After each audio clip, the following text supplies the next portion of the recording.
Biz baribir seni zamoningga o'xsholmaymiz. Mana masalan, ilgari 10 metr mato bitta ayolga kiyim bo'lgan, to'g'rimi? Ammo bizning davrga kelib 1 metr mato bitta ayolga oshiqchalik qilyapti. Kim uchun harakat qilyapman o'zi? Bir kunlik kayf safosi uchun yashaydiganlar uchunmi?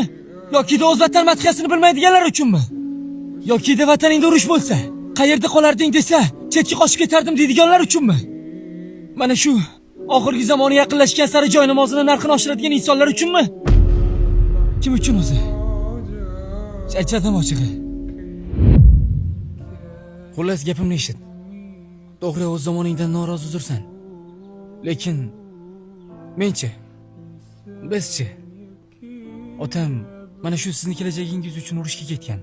Akam ham. Yoshim hali 18 ga to'lmagan bo'lsa ham oilamga bosh bo'lib qoldim. Xo'sh, mana shu go'zal kelajagingiz uchunmidi? Mana shu uchunmidi hammasi? Bu savollarimga kim javob beradi?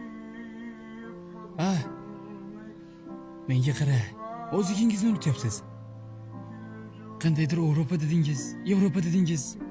Madaniyatini olib kirdingiz. Ta'limotini olib kirdingiz. Qandaydir o'z g'usulini bilmaganlarni. Mayli, o'zingiz bilarsiz balki. Yaxshi bo'lar hammasi.